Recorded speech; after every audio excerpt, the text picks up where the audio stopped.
Hello friends, स्वागत है आप सभी को आपके अपने YouTube channel easy class board में। प्यारे छात्रों, आप सब लोग कैसे हो? मैं उम्मीद करता हूं कि आप सब लोग अच्छे हो। प्यारे छात्रों, आज के इस वीडियो के क्लास में मैं बताने वाला हूं साइंस के 20 ऐसे इंपोर्टेंट क्वेश्चन जो आपके परीक्षा में सीधे सीधे जाकर टकराएगी। प्यारे छात्रों, यहाँ पे क्वेश्चन की संख्या बहुत कम है, क्वेश्चन की संख्या 20 है।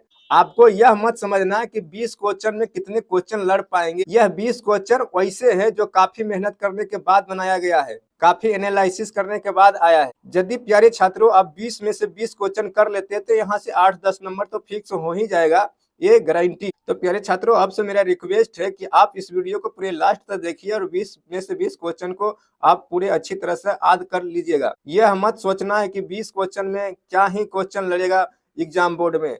तो मैं बता देना चाहता हूं कि अभी से आपके पास बहुत ही कम समय रह गया है, मतलब 1 से 1.5 महीना का समय रह गया है। मैं यह बता देना चाहता हूं कि मैं 100 आपको क्वेश्चन करवाऊं और उसमें से एक भी क्वेश्चन नहीं लड़ेगा तो फिर आपको एग्जाम देने से क्या फायदा, आप तो एग्जाम में फेल हो जाओगे। तो मैंने 20 ही क्वेश्चन कवर किया हो, लेकिन अगर 20 में से आपका 8-10 नंबर फिक्स हो जाता है तो इतने कम समय में 8 से 10 नंबर फिक्स कितने स्वाभाविक बात होगा। तो चलिए प्यारे छात्रों, ज्यादा देर नहीं करते हुए मैं पहले नंबर प्रश्न से शुरू करते हैं। पहला नंबर प्रश्न जो आप सभी छात्रों के सामने स्क्रीन पर दिखाई दे रहा होगा, प्रकाश संश्लेषण की क्रिया होती है। तो प्रकाश संश्लेषण की क्रिया किसमें होती है? ऑप्शन ए है कवकों में, ऑप्शन बी जंतुओं में, और ऑप्शन सी हरे पेड़ पौधे में, और ऑप्शन डी परजीवियों में। तो प्रकाश संश्लेषण की जो क्रिया होती है प्यारे छात्रों, वह हरे पेड़ पौधे में होती है। किसमें होती है? हरे पेड़ पौधे में। इसका राइट आंसर हो जाएगा ऑप्शन नंबर सी। और आप जो यह चित्र देख रहे हैं, यह सूर्य के उपस्थिति में अपना पौधा, यह फूल का पौधा प्रकाश संश्लेषण अवशोषित कर रहा है। यानी प्रकाश संश्लेषण अवशोषित करने का मतलब है कि अपना भोजन का निर्माण कर रहा है सूर्य के उपस्थिति में। अब चलिए नेक्स्ट प्रश्न को देखते हैं। अगला प्रश्न है 2 नंबर, पौधों पत्तियों में गैसों का आदान प्रदान किसके द्वारा होता है? तो ऑप्शन ए है सीरा में, ऑप्शन बी है रंध्र में, ऑप्शन सी मध्य सीरा, ऑप्शन डी कोई नहीं। तो प्यारे छात्रों, पौधा जो अपना शोषण करता है, पौधों के पत्तियों में एक रंध्र पाया जाता है, उसी रंध्र के माध्यम से पौधा अपना शोषण ग्रहण करता है। यह जो आप चित्र देख रहे हैं किसी पत्ती का चित्र है, यानी पीपल पेड़ का चित्र है, पीपल पेड़ का पत्ती का चित्र है। और ये इसमें छोटे छोटे छिद्र जो दिखाई दे रहा होगा, इसे हम रंध्र बोलते हैं। इसी रंध्र के माध्यम से जो है जो कि पत्ती अपना शोषण ग्रहण करता है, यानी पौधा अपना शोषण ग्रहण करता है। इसका right answer option number D, यानी कि रंध्र से जो है कोई भी पेड़ पौधा अपना शोषण ग्रहण करता है। चलिए अब नेक्स्ट प्रश्न की तरफ चलते हैं। प्रश्न नंबर 3 है, कुटपाद किसमें पाया जाता है? तो प्यारे छात्रों, कुटपाद अमीबा में पाया जाता है। किसमें पाया जाता है? अमीबा में पाया जाता है। और इससे जो होता है अपना भोजन ग्रहण करता है अमीबा, कुटपाद के माध्यम से अपना भोजन को पकड़ता है, तब वह अपना भोजन को शरीर के अंदर लेता है। चलिए अगले प्रश्न को देखते हैं। प्रश्न नंबर 4 है, एक उत्तल लेंस होता है। तो एक उत्तल लेंस जो होता है प्यारे छात्रों, एक उत्तल लेंस होता है तो किनारों के अपेक्षा बीच में मोटा होता है। इसका सही जवाब हो जाएगा ऑप्शन नंबर सी। और यह 2013 में पूछा गया क्वेश्चन है, इसे बिल्कुल याद रखना है। चलिए अब नेक्स्ट प्रश्न को देखते हैं। प्रश्न नंबर 5 है, प्रकाश के परावर्तन के कितने नियम होते हैं? तो प्यारे छात्रों, प्रकाश के परावर्तन और अपवर्तन भी पूछेगा, तो दोनों में 2 ही नियम होता है, दोनों में 2 ही नियम होता है। इसका सही जवाब हो जाएगा ऑप्शन नंबर बी। और यह प्रश्न देखिए कितने भी आए प्रश्न है, कितने बार दोहराए गए प्रश्न है। 2012, 15 और 20 पूछ लिया गया है, और इस साल भी यह प्रश्न आने का बिल्कुल बिल्कुल संभावना है। तो इसे स्टार लगाकर अपने दिमाग में बैठा लेना है। चलिए अब नेक्स्ट प्रश्न को देखते हैं। प्रश्न नंबर 6 है, प्रकाश के अपवर्तन के कितने नियम है? तो देखिए वहां पे प्रकाश का परावर्तन की पूछा था और यहाँ पे प्रकाश के अपवर्तन के पूछ रहा है। तो जैसे कि मैंने बताया, प्रकाश के परावर्तन और अपवर्तन दोनों के दो ही नियम होते हैं। कितने होते हैं? 2 नियम होते हैं। इसका ऑप्शन नंबर बी हो जाएगा करेक्ट जवाब। चलिए अब नेक्स्ट प्रश्न को देखते हैं। 7वां नंबर प्रश्न है, स्वपोषी पोषण के लिए आवश्यक है। तो क्या क्या आवश्यक है स्वपोषी पोषण के लिए? पोषण 2 प्रकार के होता है, एक स्वपोषी और परपोषी। तो यहाँ पे स्वपोषण पूछ रहा है, तो स्वपोषण क्या होता है? स्वपोषण पेड़ पौधा होता है। तो स्वपोषण स्वपोषण के लिए क्या क्या आवश्यक हो सकता है? तो क्लोरोफिल है, सूर्य का प्रकाश, कार्बन डाइऑक्साइड तथा जल और उपयुक्त सभी। तो हम बता दें प्यारे छात्रों, स्वपोषी पोषण के लिए इनमें से सभी होगा। क्लोरोफिल, सूर्य का प्रकाश, कार्बन डाइऑक्साइड तथा जल, इनमें से सभी हो जाएगा, यानी कि इसका सही जवाब हो जाएगा उपयुक्त सभी। और यह प्रश्न 2013, 15, 16, 18, 19 और 21 में पूछ लिया गया है और यह प्रश्न 25 में आने का बिल्कुल बिल्कुल संभावना है। इसे भी स्टार लगाकर दिमाग में सेव कर लेना। चलिए अब नेक्स्ट प्रश्न को देखते हैं, 8वां नंबर प्रश्न को। 8वां नंबर प्रश्न है, रासायनिक किसी अभिक्रिया में भाग लेने वाले पदार्थ को कहा जाता है?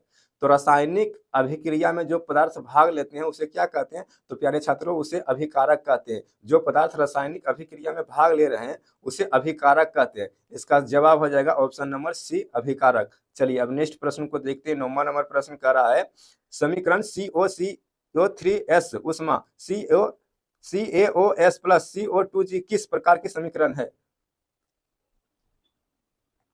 तो प्यारे छात्रों, इसका जवाब हो जाएगा ऑप्शन नंबर ए, वियोजन अभिक्रिया होगा। और यह प्रश्न 14 और 16 में पूछ लिया गया है और इस साल 2025 में भी आने का संभावना ज्यादा हो जाता है। चलिए अब नेक्स्ट प्रश्न को देखते हैं। 10वां नंबर प्रश्न है, कौन सी क्रिया सजीवों के लिए अनिवार्य है? तो प्यारे छात्रों, श्वसन जो है, जो कि सभी जीवों के लिए अति आवश्यक है। क्या है? अति आवश्यक है। श्वसन के बगैर कोई भी जीव इस धरती पर नहीं रह पाएगा। चलिए अब नेक्स्ट प्रश्न को देखते हैं। 11वां नंबर प्रश्न है, निम्न में किसे प्रकाश संश्लेषण अंग कहते हैं? तो इसका जवाब हो जाएगा प्यारे छात्रों ऑप्शन नंबर बी, यानी कि पत्ती जो होती है प्रकाश संश्लेषण का अंग होता है। इसे भी याद रखना है। चलिए अब नेक्स्ट क्वेश्चन को देखते हैं।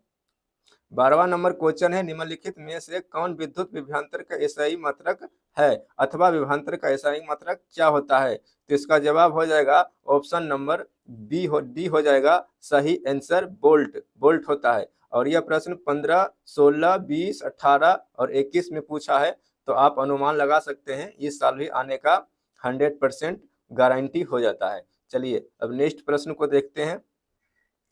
13वां नंबर प्रश्न है, विद्युत का अच्छा चालक है? तो प्यारे छात्रों, विद्युत का अच्छा चालक जो होता है चांदी होता है। यह बहुत स्पीड में विद्युत को प्रवाहित करता है। यह पदार्थ जो है विद्युत को बहुत स्पीड में प्रवाहित करता है। इसका जवाब हो जाएगा ऑप्शन नंबर डी, यानी कि चांदी। और 20 और 21 में पूछा है। मैं इसमें जितने भी क्वेश्चन करा रहा हूं, यानी कि 20 क्वेश्चन है, 20 ऐसे क्वेश्चन है जो आपके परीक्षा में सीधे सीधे जाकर टकराएगी।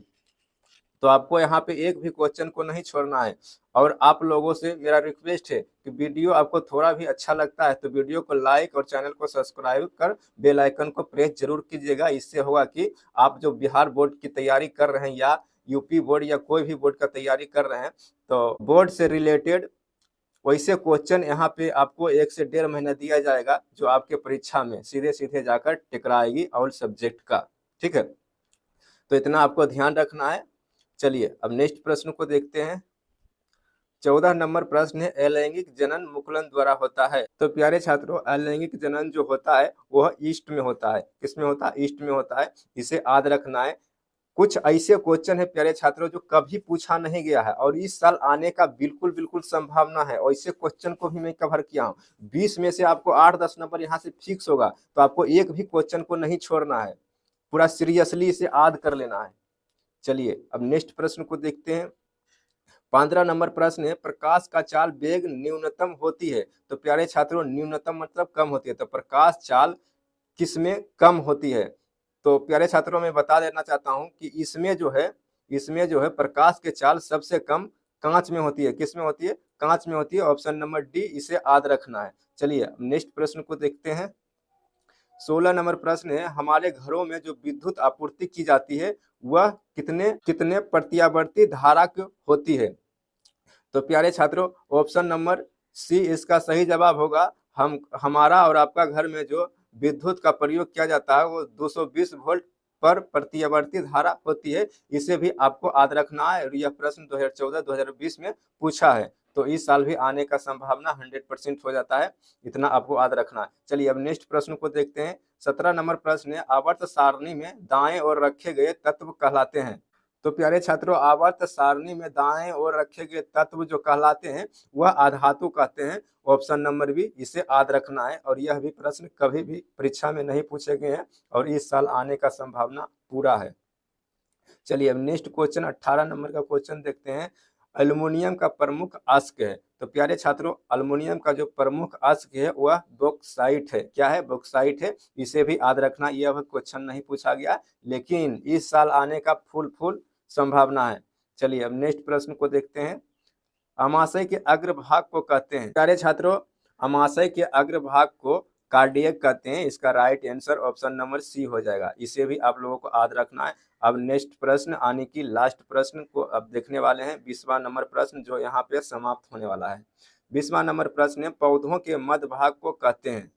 तो प्यारे छात्रों, इसका जो आंसर हो जाएगा ऑप्शन नंबर ए हो गया। पौधों के मध्य भाग को क्या कहते हैं? तो ज्यांग कहते हैं। इसे भी आप लोगों को याद रखना है। मुझे उम्मीद है कि आप लोग 20 में से 20 क्वेश्चन कर लिए होंगे और 20 में से आप अपने आप को कितना सही कर पाए हैं आप मेरे कमेंट बॉक्स में जरूर बताना। दोस्तों, यहाँ तक आप लोगों को थोड़ा भी वीडियो पसंद आया तो वीडियो को लाइक कर, चैनल को सब्सक्राइब कर, बेल आइकन को प्रेस जरूर कीजिएगा ताकि अगले वीडियो का आप लोगों को नोटिफिकेशन पहुंच पाए और आप बोर्ड परीक्षा का लाभ यहाँ से उठा पाए। तो प्यारे छात्रों, आज के क्लास में बस इतना ही। मिलते हैं फिर नेक्स्ट क्लास में। जब तक के लिए जय हिंद, वंदे मातरम।